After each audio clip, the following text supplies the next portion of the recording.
शिव बाबा पधारे, बोलते ध्वनियों। ब्रह्म से शिव बाबा पधारे, बोलते ध्वनियों। ब्रह्ममुख से मधुर वाणी, बोलते ध्वनियों।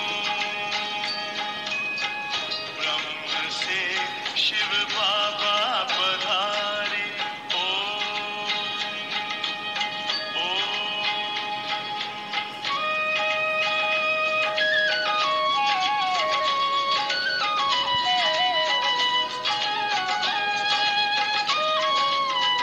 ओम की इस मधुर ध्वनि से किया परिवर्तन,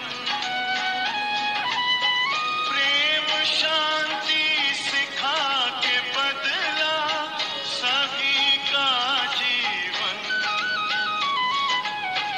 आदिदेव प्रजापिता श्री, बोलते ध्वनियों। ब्रह्ममुख से मधुर वाणी, बोलते ध्वनियों। ब्रह्म से शिव बाबा पधारे, ओम ओम।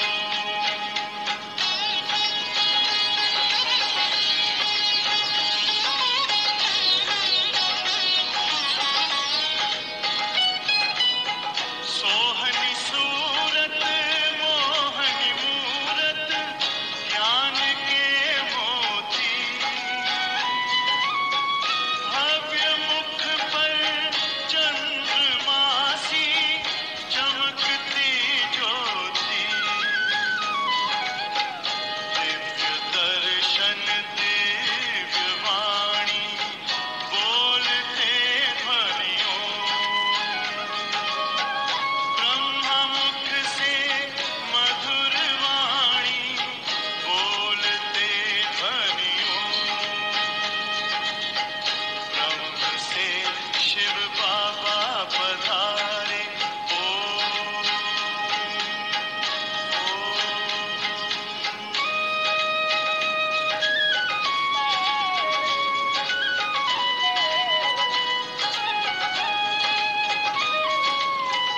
विश्व में थी पाप की जब घटा छाई, तब विभूति आप जैसी धरती पे आई। एक तार में बंध के सारे, बोलते ध्वनियों। ब्रह्ममुख से मधुर वाणी, बोलते ध्वनियों। ब्रह्म से शिव बाबा पधारे, बोलते ध्वनियों। ब्रह्ममुख से मधुर वाणी, बोलते ध्वनियों। ब्रह्म से शिव बाबा पधारे, ओम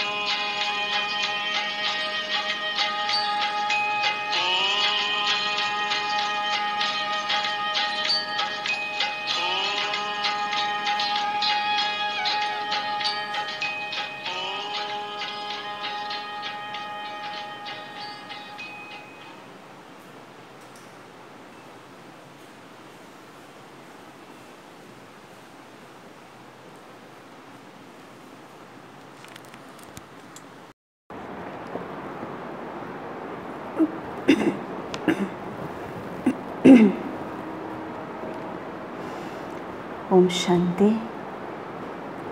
आज प्यारे बाबा की सतगुरुवार की विशेष मुरली 24 सितंबर 2020 की ये साकार मुरली बाबा आज पूरी मुरली के सारांश में कह रहे हैं, मीठे बच्चे पुण्य आत्मा बनने के लिए जितना हो सके अच्छा कर्म करो, ऑलराउंडर बनो, दैवी गुण धारण करो। पुण्य आत्मा बनने के लिए आज बाबा हमें 3 बातों पर अटेंशन खिंचवा रहे। पहला तो बाबा ने कहा कि बच्चे अच्छा कर्म करो, ऑलराउंडर बनो, और तीसरा बाबा कह रहे हैं कि दैवी गुण धारण करो।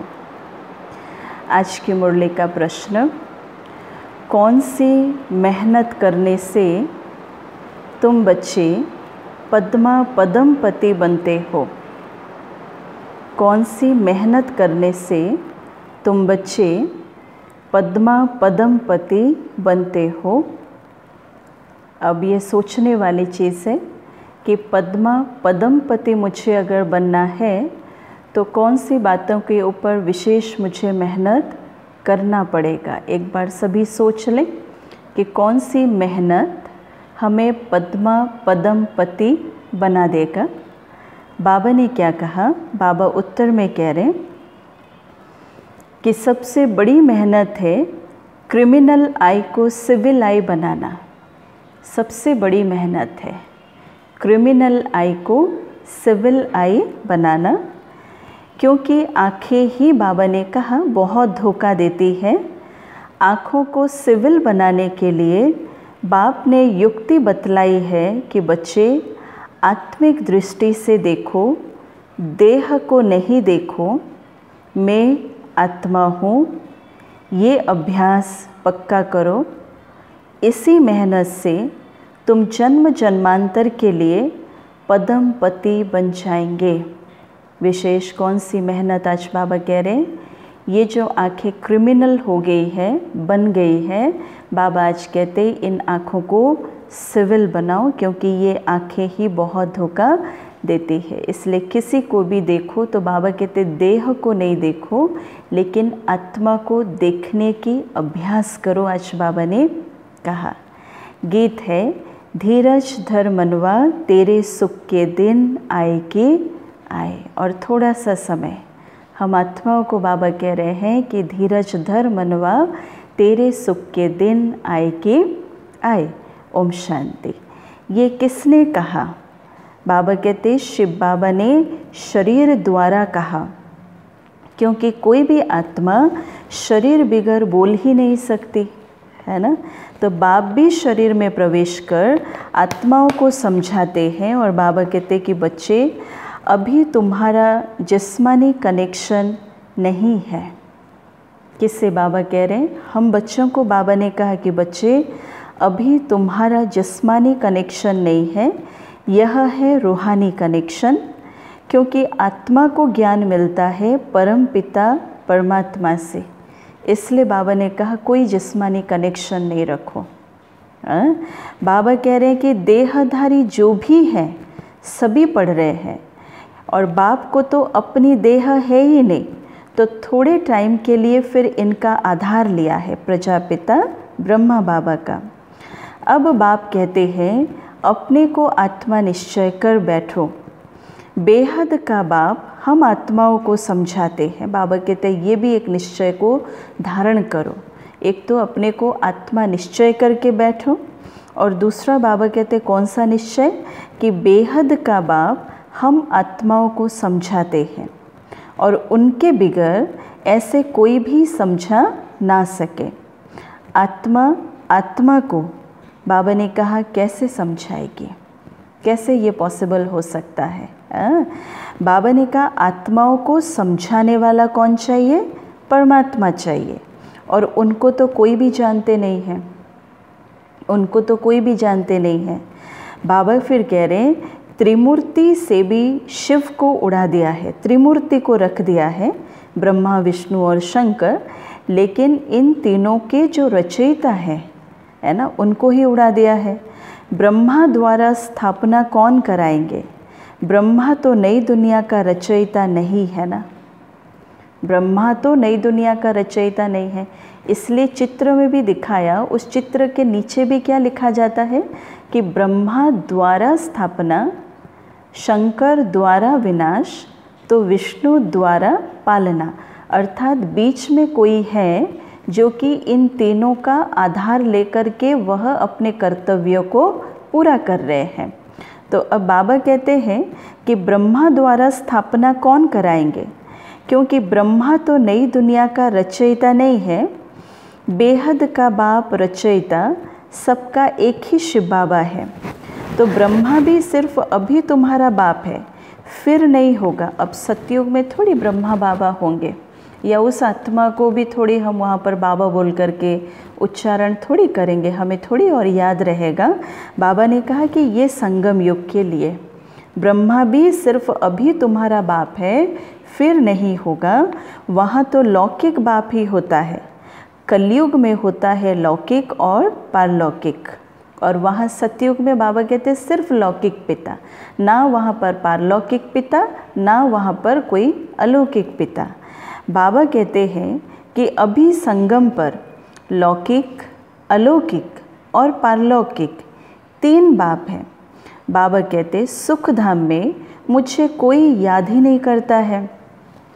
अब याद करने की ज़रूरत है शिव बाबा को वहाँ पर, क्योंकि वहाँ आत्मा इतनी सतोप्रधान अवस्था में होगी जिसके पास सुख, शांति, पवित्रता, धन, संपत्ति, समृद्धि भरपूर होगा। तो वहाँ बाबा को और याद करने की क्या ज़रूरत है।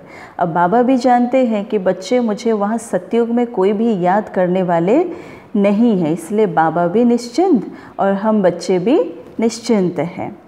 बाबा भी कहते हैं कि सुखधाम में मुझे कोई याद ही नहीं करता। विश्व का मालिक बाप ने बनाया, फिर चिल्लाएंगे क्यों। वहाँ और कोई खंड नहीं होते हैं, सिर्फ सूर्यवंशी ही होते हैं, बाबा कह रहे हैं। सतयुगी दुनिया में चंद्रवंशी भी बाबा कहते बाद में आते। अब बाबा कहते हैं कि बच्चे धीरज धरो, बाकी थोड़े से दिन है, धीरज धरो। बाबा ने कहा पैशंस रखो। और इस कलयुग के समय में तो ये सबसे बड़ा गुण है जो कि आज मनुष्य आत्माओं के अंदर ये गुण, ये क्वालिटी तो है ही नहीं कहेंगे, और वो क्वालिटी है पेशेंस की। और बाबा हमें क्या कहा कि बच्चे धीरज धरो, जिस दुनिया के इंतज़ार में हो वो दुनिया जैसे कि आया कि आया। पुरुषार्थ इसलिए अच्छी रीति करो, पूरा अटेंशन किसके ऊपर दो, पुरुषार्थ के ऊपर दो।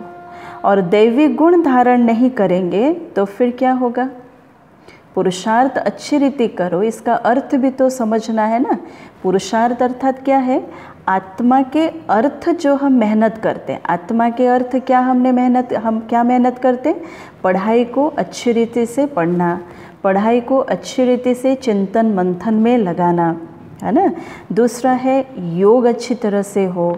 तीसरा है हमारी धारणा बहुत स्ट्रांग हो, जिसमें बाबा कहते दैवी गुणों की भी धारणा हम बच्चों को करनी पड़ेगी।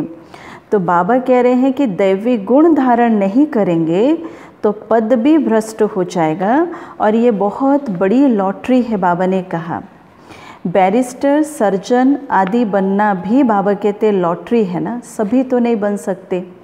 चाहते तो है मैं एक डॉक्टर बन जाऊँ, मैं एक बैरिस्टर बन जाऊँ, है ना, मैं एक या मान लो एक इंजीनियर बन जाऊँ, लेकिन सबके भाग्य में थोड़ी रहता है। तो बहुत पैसा फिर कमाते हैं और बहुतों पर फिर हुक्म भी चलाते हैं। तो जो अच्छी रीति पढ़ते पढ़ाते हैं वह उच्च पद पाएंगे। बाप को याद करने से फिर विकर्म भी विनाश होंगे, बाबा ने कहा। बाप को याद करने से, और याद भी कैसा, घड़ी घड़ी याद, घड़ी घड़ी याद। सिर्फ जब हम बाबा के सामने बैठते हैं तो उस समय की याद नहीं, घड़ी घड़ी याद। कर्म व्यवहार में जब हम आते हैं उस समय भी हमें देखना है कि हम बाबा की याद में कितना ठहर पा रहे हैं। भोजन बना रहे हैं तो भोजन बनाते समय भी बाबा की याद, घर की और कोई कार्य व्यवहार में बिज़ी है तो उसमें भी मुझे देखना है कि बाबा की याद कितना है, कितना है। बाबा को याद करते हुए मुझे ये सारा कर्म करना है तो कितना हम कर पा रहे हैं। तो फिर बाबा कहता कि बच्चे तुम्हारे विकर्म विनाश होंगे। ऐसे नहीं कि मैं 15 मिनट बाबा के पास बैठ गई, है ना, और योग कर ली और मेरे विकर्म विनाश हो जाएंगे। वह वैसी याद में कभी विकर्म विनाश नहीं होंगे। अब 15 मिनट, आधा घंटा, पौना घंटा बैठ भी गए, लेकिन उसमें फिर ये चेक करना है कि मुझ आत्मा के मन और बुद्धि बाबा के पास कितना समय ठहरी हुई है। इसलिए बाबा कहते हैं कि बाप को याद करने से विकर्म विनाश होंगे। बाप को भी घड़ी घड़ी भूल जाते, माया याद भुला देती है। बाबा ने कहा कि ज्ञान नहीं भुलाती है। बाबा कहते भी हैं कि अपनी उन्नति करनी है तो चार्ट रखो।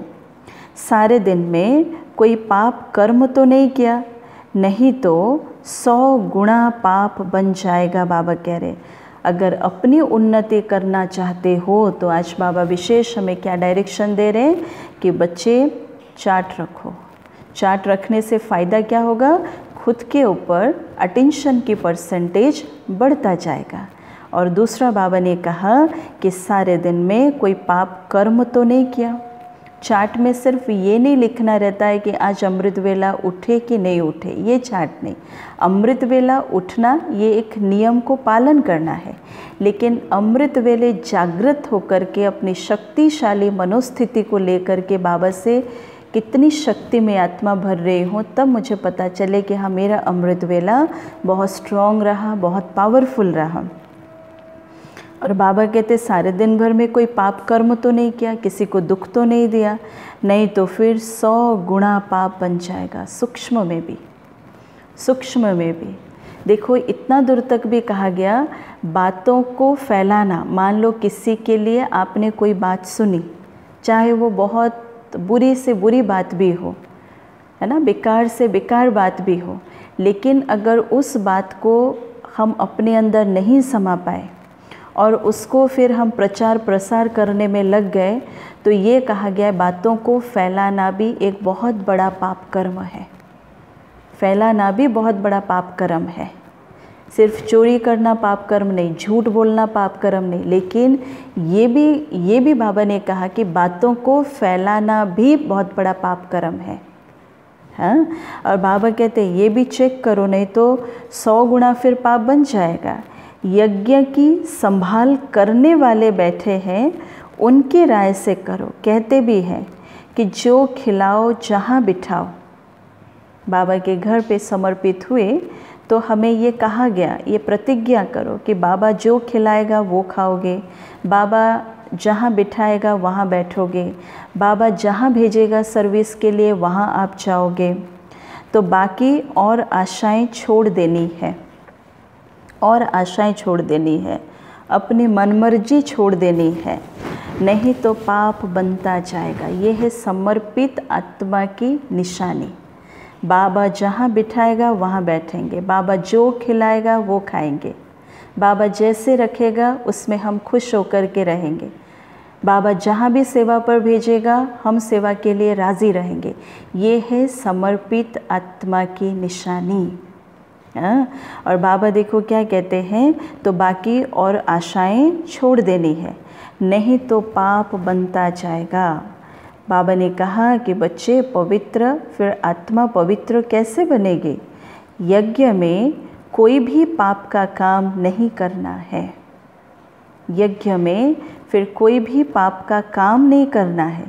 यहाँ तुम पुण्य आत्मा बनते हो, चोरी चकारी आदि करना भी पाप है ना।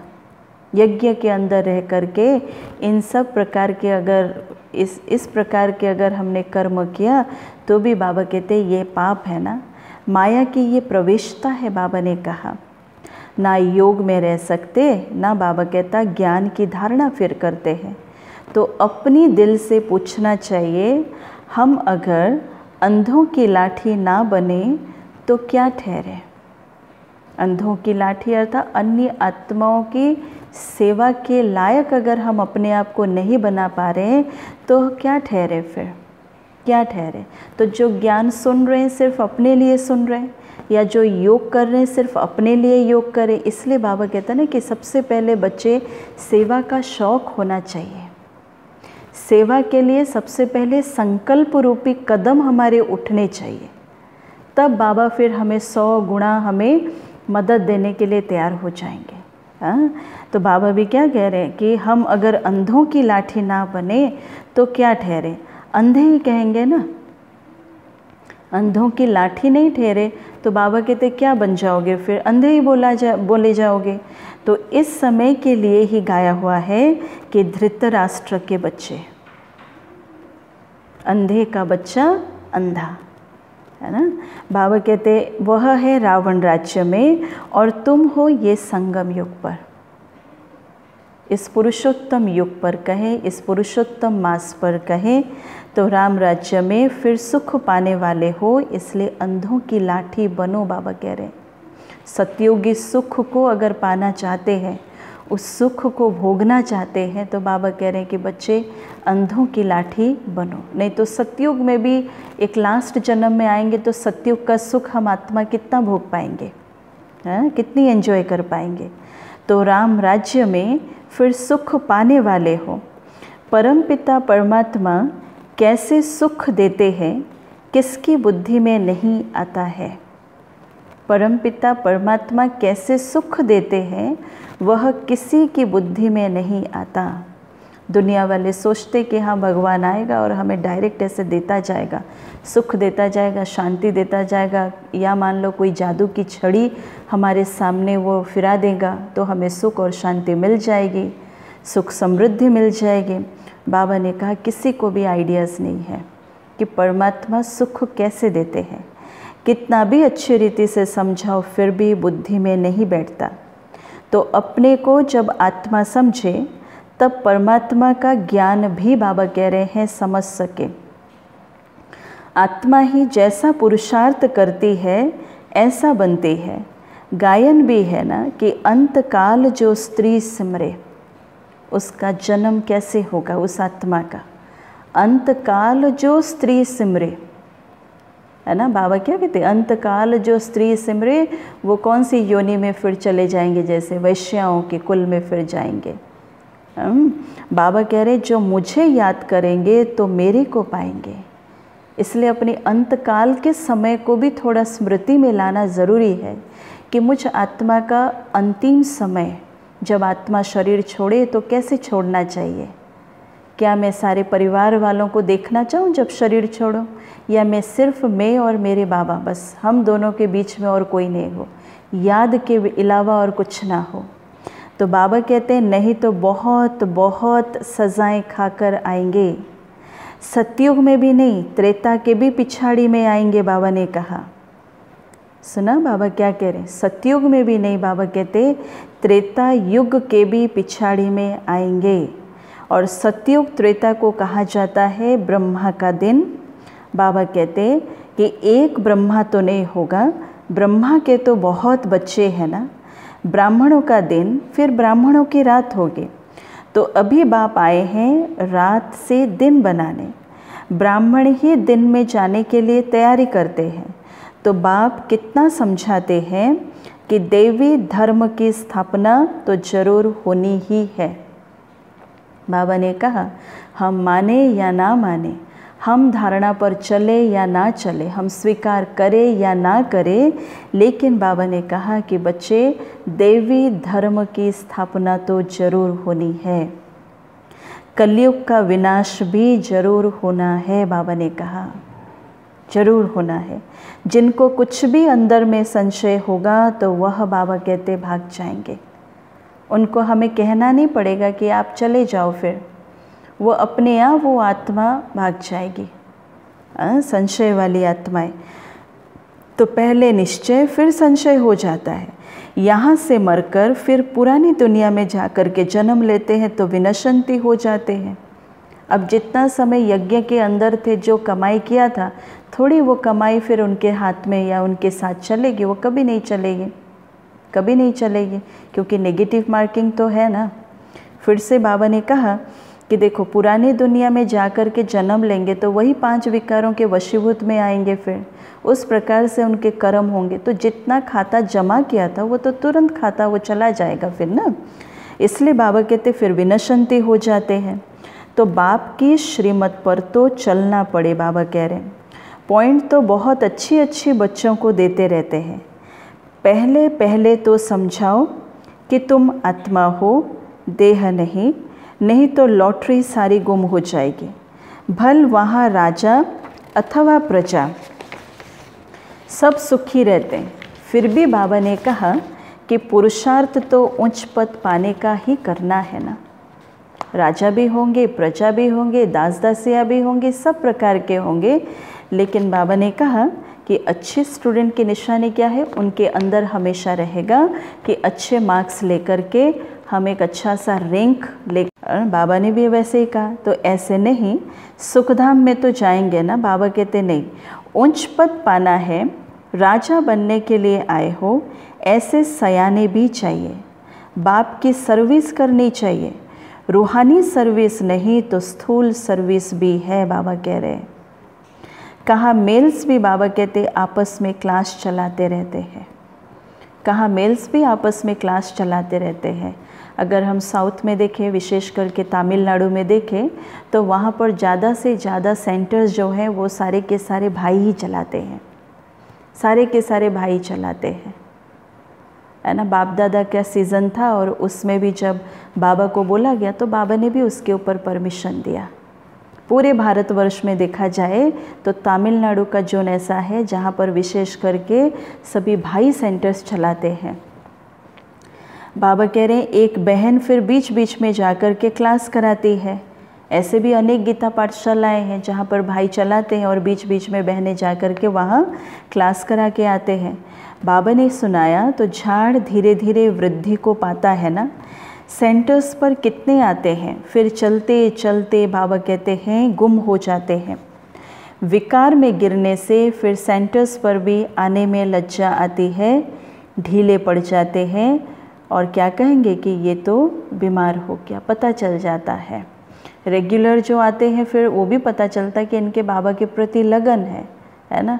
और बाबा कहते हैं अगर नहीं आए, काफ़ी समय तक छोड़ दे रहे हैं, फिर एक दिन आए, फिर काफ़ी समय तक छोड़ देते, तो पता चल जाता है इनकी हालत कैसा है। फिर बाबा कह रहे बाप सब बातें समझाते रहते हैं, तो अपना पोता मेल रोज़ रखो, जमा का भी और घाटा का भी। पोता मेल रोज़ रखो, जमा और ना होती तो है ना। बाबा कह रहे हैं ऐसा कोई एक दिन भी नहीं गया कि सिर्फ हम कहें कि आज का दिन मेरा सिर्फ जमा जमा जमा जमा जमा हुआ। कोई भी अंदर अगर संकल्प विकल्प भी चला तो फिर मेरे खाते से फिर माइनस होता जाता है और वही मेरा घाटा का खाता है। बाबा ने कहा घाटा और फ़ायदा, आत्मा पवित्र बन गई अर्थात 21 जन्म के लिए जमा हुआ, बाप की याद से ही जमा होगा। बाबा कह रहे हैं पाप कट जाएंगे बाप की याद से। कहते भी है ना कि हे पतित पावन बाबा आकर हमको पावन बनाओ। दुनिया वाले सिर्फ ये गाते गए हे पतित पावन आकर के हमें पावन बनाओ, लेकिन भगवान आकर के उसकी युक्ति कैसा है पावन बनाने का, ये किसी को भी समझ में नहीं आता है। बाबा कहते हैं ऐसे थोड़ी कहते हैं कि विश्व का मालिक आकर बनाओ। बाबा ने कहा नहीं, यह तुम बच्चे ही जानते हो, मुक्ति और जीवन मुक्ति दोनों है पावन धाम। तुम जानते हो हम मुक्ति जीवन मुक्ति का वर्षा पाते हैं, तो जो पूरी रीति नहीं पढ़ेंगे बाबा कह रहे हैं कि वह पीछे आएंगे। जो पूरी रीति नहीं पढ़ेंगे बाबा कह रहे हैं वह पीछे आएंगे। भले हम ये कह सकते हैं कि हम 20 साल से 25 साल से ज्ञान में हैं, लेकिन हमारी पढ़ाई जो है वो अच्छी रीति से नहीं है, पूरी रीति से नहीं है, रेगुलर नहीं है, तो बाबा ने क्या कहा वह भी पीछे आएंगे। क्योंकि बाबा चारों सब्जेक्ट्स में से बाबा पहले देखेगा धारणा का पेपर कैसा है, धारणा को देखेगा बाबा तो स्वर्ग में तो आना है और सभी अपने अपने समय पर आएंगे और ये सब बातें समझाई जाती हैं। बाबा कह रहे हैं कि फ़ौरन तो कोई नहीं समझ जाएंगे, यहाँ तुमको बाप को याद करने के लिए कितना समय मिलता है। मधुबन बाबा के घर जाते हैं, सारे कारोबार को एक तरफ करके कुछ दिन के लिए 8-10 रोज़ के लिए भी जब हम जाते हैं तो कैसा लगता है कि कितना समय हमें मिलता है बाबा को याद करने के लिए। जो भी आए उनको ये बताओ कि पहले अपने को आत्मा समझो, बाबा कह रहे हैं, अर्थात अपना पुरुषार्थ भी चलता रहे और हमारे अंदर ये माने भाव भी रहे कि कैसे हम अंधों की लाठी बने, कैसे हम औरों को रास्ता बताएं, ताकि कोई भी आत्मा मेरे सामने आए तो उनको बाबा के घर तक खींचने की मेहनत मुझे करनी है। ये नॉलेज बाबा ही देते हैं जो सभी आत्माओं का पिता है। तो आत्मा अभिमानी बनना है। आत्मा ज्ञान उठाती है। परमात्मा बाप को याद करने से ही विकर्म विनाश होंगे और फिर सृष्टि के आदि मध्य अंत का ज्ञान देते हैं। 3 चीज़ें बाबा ने कहा। पहले आत्मा यह ज्ञान को उठाती है, फिर है याद से ही विकर्म विनाश होते हैं, करना शुरू करते हैं, और फिर सृष्टि के आदि मध्य और अंत का ज्ञान भी औरों को देना शुरू करते हैं। पहले खुद अपने अंदर भरते हैं, फिर सबसे पहले हम अपने विकर्मों को विनाश करने के लिए लग जाते हैं, उसके बाद फिर हम औरों को भी इस सृष्टि का ज्ञान देने के पीछे भी लगते हैं। तो रचयिता को याद करने से ही पाप भस्म होंगे, फिर रचना के आदि मध्य अंत के ज्ञान को समझने से तुम चक्रवर्ती राजा बन जाएंगे। बस ये फिर औरों को भी बाबा कह रहे हैं कि सुनाना है। चित्र भी तुम्हारे पास है। बाबा कहते यह तो सारा दिन बुद्धि में रहना चाहिए।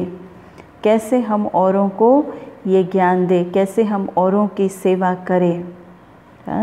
बाबा ने कहा तुम स्टूडेंट भी हो ना, बहुत गृहस्थी भी स्टूडेंट होते हैं। तुम स्टूडेंट भी हो ना।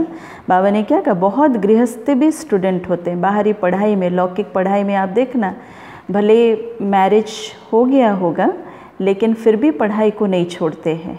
ये भी देखा है। तो तुमको भी गृहस्थ व्यवहार में रहते कैसे बनना है। क्या कहते होंगे बाबा, तुमको भी गृहस्थ व्यवहार में रहते हुए कमल फूल समान बनना भी है और औरों की सेवा भी करना है। बहन भाई की कभी क्रिमिनल आई हो ना सके। जब हमें पता चल गया हम बाबा के बच्चे हैं, भले गृहस्थ में हैं, हस्बैंड एंड वाइफ दोनों ज्ञान में चल रहे हैं, लेकिन हमें एहसास हो गया कि हम बाबा के बच्चे हैं। हमारी बुद्धि ने स्वीकार कर लिया कि आत्मा आपस में एक भाई भाई का रिश्ता है। तो बाबा कहते बहन भाई की कभी भी क्रिमिनल आई हो ना सके।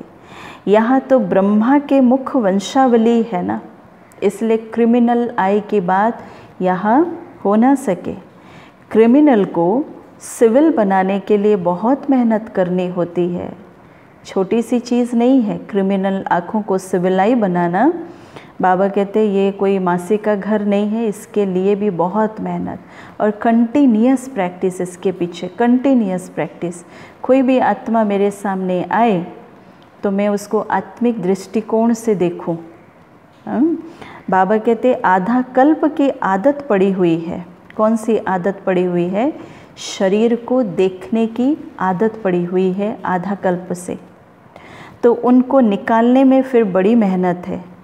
सब लिखते हैं ये पॉइंट जो बाबा ने समझाई है क्रिमिनल आई को निकालने की, ये बहुत कड़ी है। बच्चे जब सुनते हैं तो उनको लगता है कि ये तो बहुत मुश्किल है, बहुत मुश्किल है।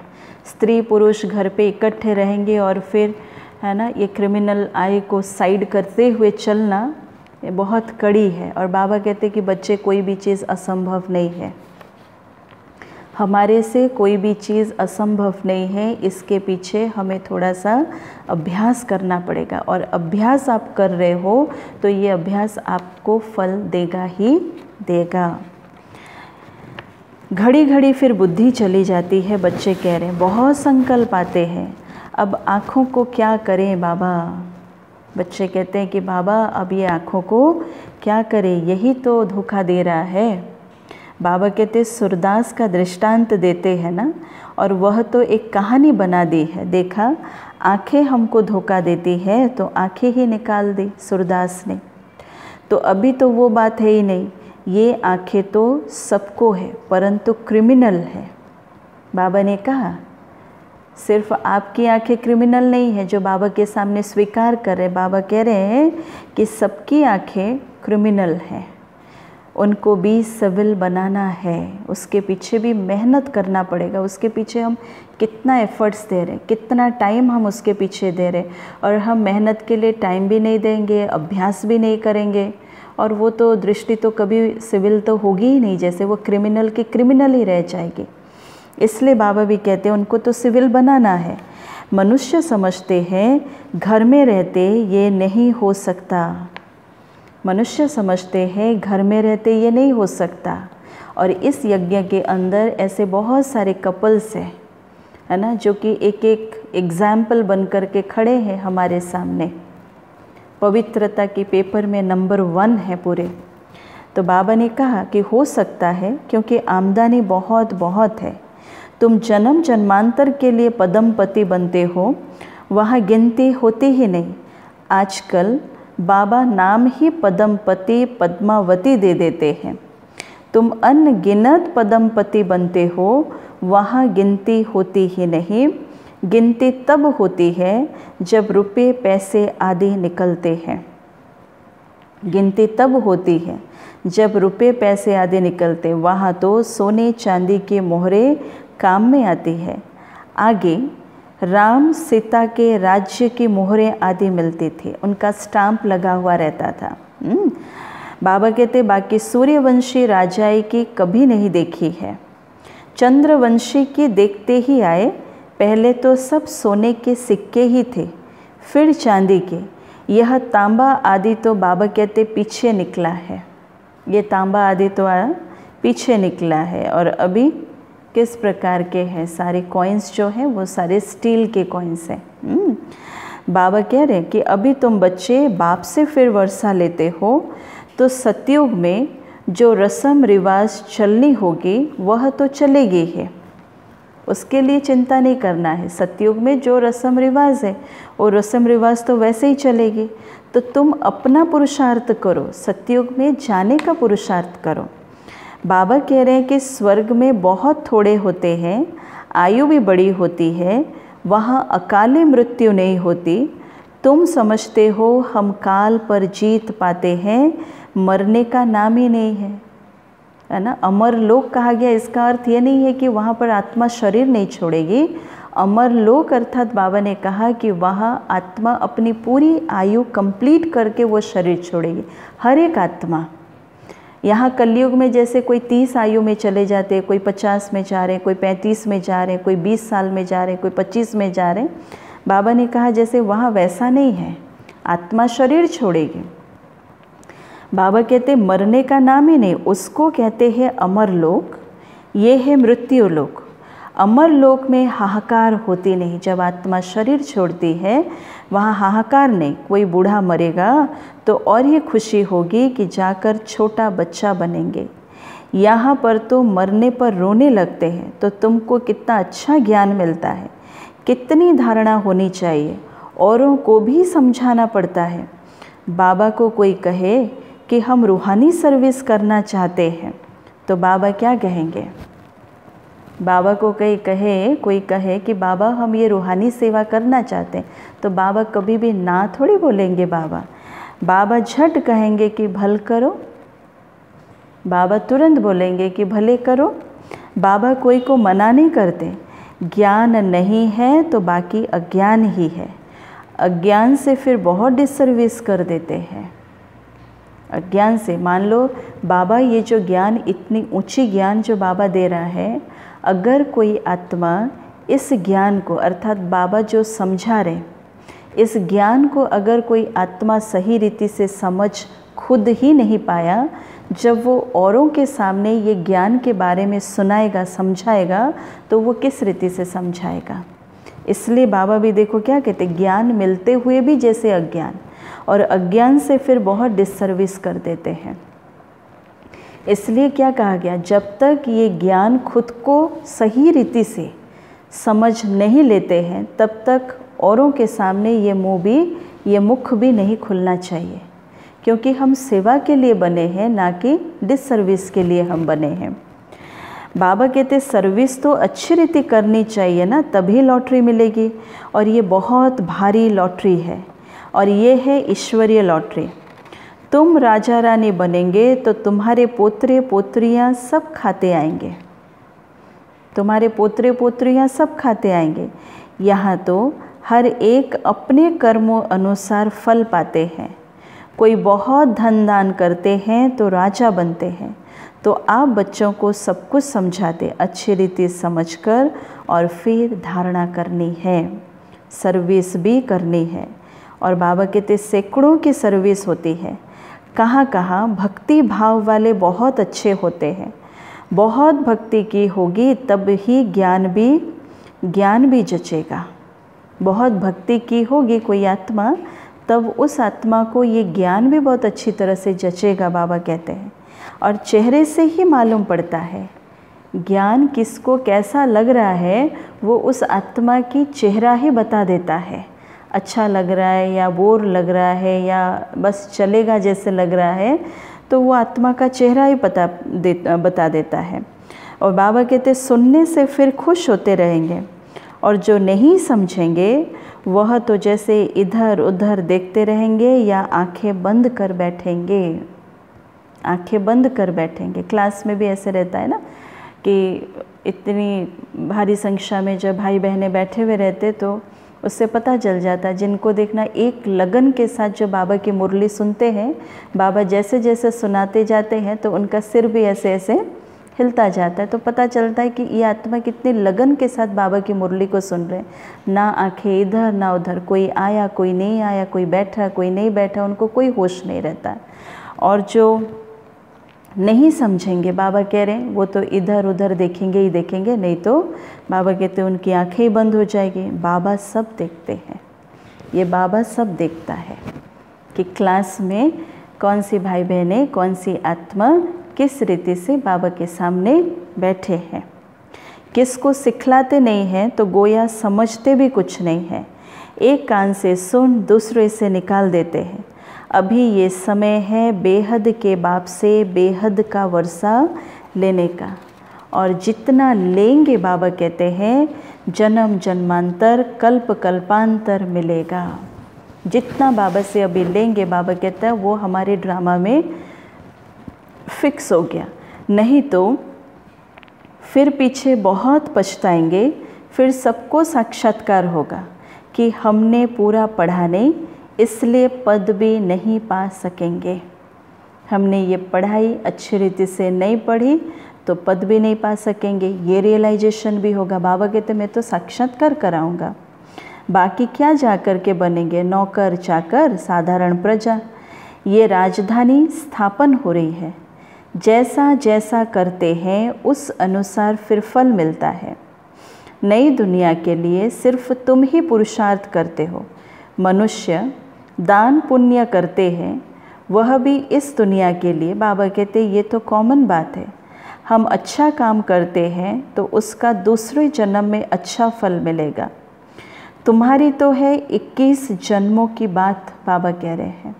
इस एक जन्म की बात नहीं, बाबा कहते हैं हमारा तो है 21 जन्मों की बात। इसलिए जितना हो सके अच्छा कर्म करो, पुण्य कर्म करो। बाबा कह रहे किसको सहयोग देना भी ये पुण्य कर्मों के खाता में जाएगा, है ना। किसी आत्मा का कल्याण करना ये भी पुण्य कर्मों के खाते में जाएगा। किसी आत्मा की सेवा करना ये भी पुण्य के खाते में जाएगा। सेवा करना अर्थात ये ज्ञान सुना करके उसको समझाना, ये भी पुण्य कर्मों के खाता में जाएगा। इसलिए बाबा कह रहे अच्छा कर्म करो, ऑलराउंडर बनो। ऑलराउंडर अर्थात सब कुछ कर सको, जैसे जिस समय पर जो सेवा मिले वो सेवा करने के लिए तैयार होना चाहिए। बस ऐसे नहीं कि मैं सिर्फ यही सेवा करूँगा या करूँगे, वो नहीं, उनको ऑलराउंडर नहीं कहा जाएगा।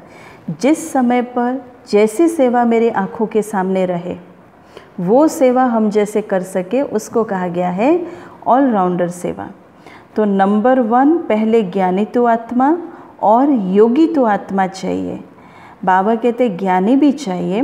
भाषण के लिए महारथियों को बुलाते हैं ना, जो सब प्रकार की सर्विस करते हैं, तो पुण्य तो होता ही है, अनेक आत्माओं का कल्याण हो जाता है। बाबा कहते सब्जेक्ट्स है ना, योग में रहकर कोई भी काम करे तो अच्छे मार्क्स मिल सकते हैं।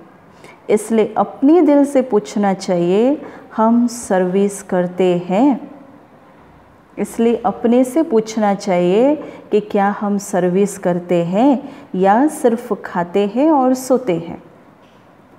बाबा आज कह रहे अपने आप को देखो, इस लॉकडाउन पीरियड में भी अपने आप को चेक करो, क्या मैं आत्मा सर्विस कर रहा हूँ, बाबा के लिए सेवा कर रहा हूँ, या सिर्फ मेरी दिनचर्या अभी खाने में या सोने में या अपने कारोबार में जा रहा है। और ब्राह्मण परिवार के लिए वर्तमान समय तो एक बहुत बड़ा पेपर है, अलबेलेपन का पेपर, क्योंकि इतना मास, कम से कम 6 मास जो अभी जो घर पे बैठ गए हैं, जिस कारण है ना अलबेलेपन का वो पेपर भी ब्राह्मण आत्माओं के ऊपर ज़बरदस्त आ रहा है, ज़बरदस्त आ रहा है। इसलिए खुद के ऊपर अटेंशन देना भी ज़रूरी है, और विशेष ये मुरली और ज्ञान, सारी चीज़ें, जितना ज्ञान उतनी योग, उतनी सेवा, उतनी अपनी धारणा।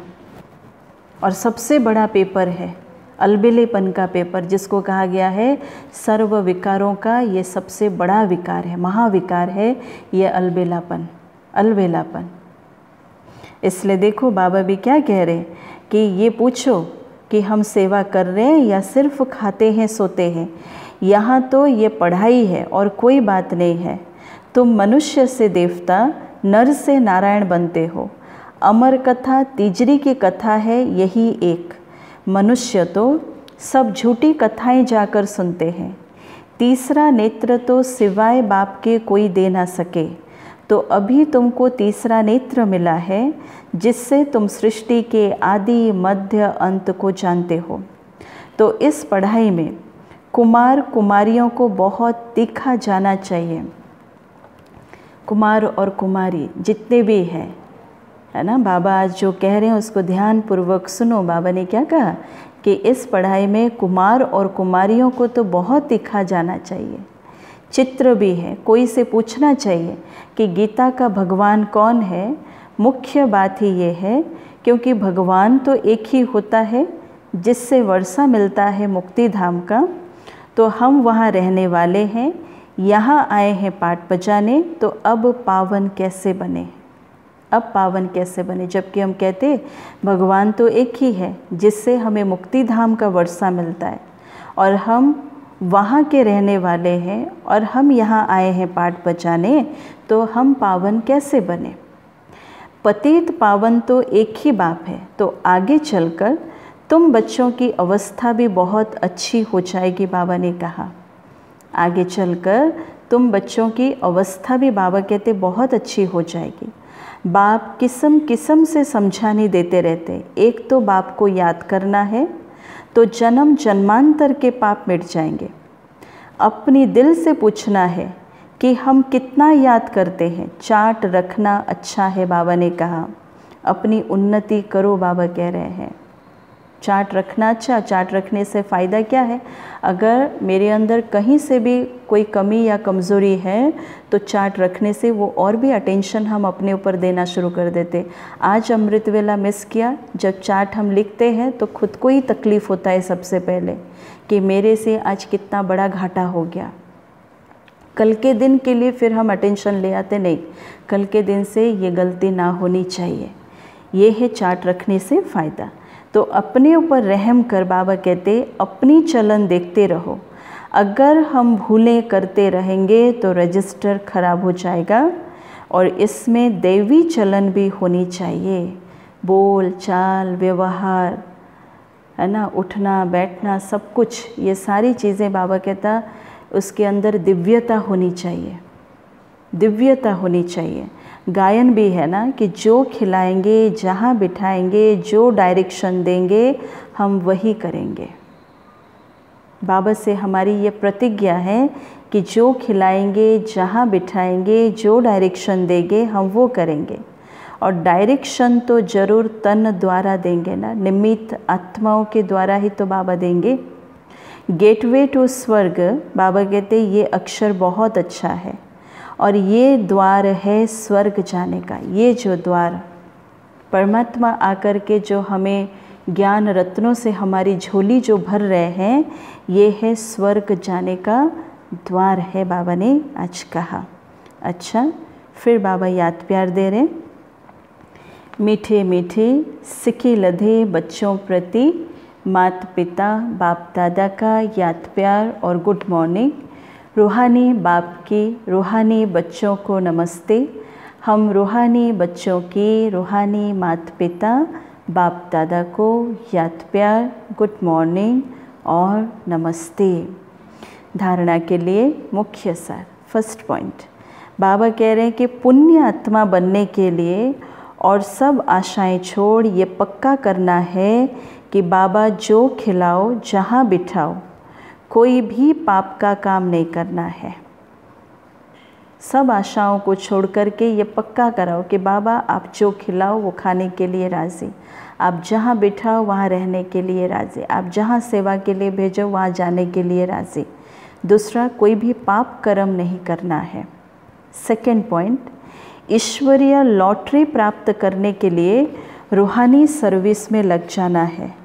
ज्ञान की धारणा कर औरों को करानी है। अच्छे मार्क्स लेने के लिए कोई भी कर्म याद में रहकर करना है। अच्छे मार्क्स लेने के लिए कोई भी कर्म याद में रहकर करना है। आज का वरदान, स्नेह के बाण द्वारा स्नेह में घायल करने वाले स्नेह और प्राप्ति संपन्न लवलीन आत्मा भव। और एक बार, स्नेह के बाण द्वारा स्नेह में घायल करने वाले स्नेह और प्राप्ति संपन्न लवलीन आत्मा भव। तो बाबा कहते कि जैसे लौकिक रीति से कोई किसके स्नेह में लवलीन होता है, तो चेहरे से, नैनों से, वाणी से अनुभव होता है कि ये लवलीन है।